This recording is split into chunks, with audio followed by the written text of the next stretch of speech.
पिछले भाग में आपने देखा वो औरत कौन थी। अब जानेंगे आगे क्या हुआ। पुलिस की गाड़ी जैसे ही थाने के बाहर रुकी, हर किसी की नजर उस महिला पर थी, क्योंकि जिस चेहरे को 4 महीने पहले मृत घोषित किया गया था, वो आज पुलिस के सामने जिंदा खड़ी थी। पूछताछ शुरू हुई। महिला ने अपना नाम बताया, मैं गूंजा हूँ।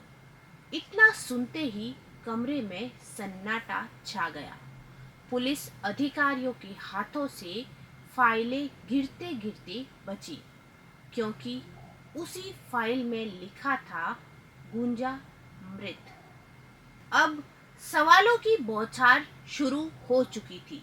गुंजा ने बताया कि 3 जुलाई की रात उसका अपने पति रंजीत से झगड़ा हुआ था।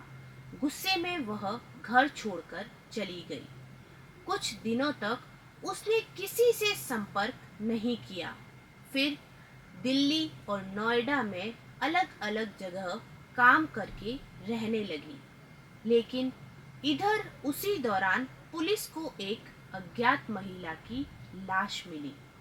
चेहरा बुरी तरह क्षतिग्रस्त था। परिवार को बुलाया गया और जल्दबाजी में उस शव की पहचान गुंजा के रूप में कर दी गई। यहीं से शुरू हुई सबसे बड़ी गलती। पुलिस ने बिना डीएनए जांच के केवल परिस्थितियों और परिवार के बयान के आधार पर रंजीत को गिरफ्तार कर लिया। हत्या का केस बना, चार्जशीट दाखिल हुई और रंजीत जेल पहुंच गया। अब जब गुंजा जिंदा मिल चुकी थी, तो पूरा केस उल्टा पड़ गया। दूसरी तरफ जेल में बंद रंजीत को जब यह खबर मिली, तो वो कुछ देर के लिए सिर्फ दीवार को देखता रहा।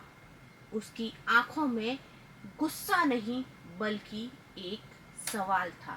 अगर गुंजा जिंदा थी, तो मुझे 4 महीने तक जेल में क्यों रखा गया? अब पुलिस के सामने दोहरी चुनौती थी। पहली, उस अज्ञात महिला की असली पहचान पता लगाना, और दूसरी, क्या इस पूरे मामले में किसी ने जानबूझकर झूठ बोला था? जांच आगे बढ़ी। मोबाइल लोकेशन, कॉल रिकॉर्ड और सीसीटीवी भी खंगाले गए। तब तक और चौंकाने वाला खुलासा हुआ। गुंजा लगातार अपने परिवार की हर खबर देख रही थी। उसे पता था कि उसके पति को गिरफ्तार कर लिया गया है, फिर भी वो सामने नहीं आई। आखिर क्यों?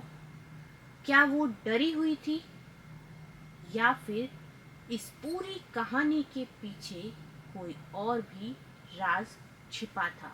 धीरे धीरे शक की सुई अब सिर्फ एक गलती पर नहीं, बल्कि एक बड़ी साजिश की तरफ घूमने लगी थी। और इसी के साथ यह मामला सिर्फ गलत पहचान का नहीं रहा, बल्कि सिस्टम की सबसे बड़ी लापरवाही और एक रहस्यमयी सच्चाई का बन चुका था।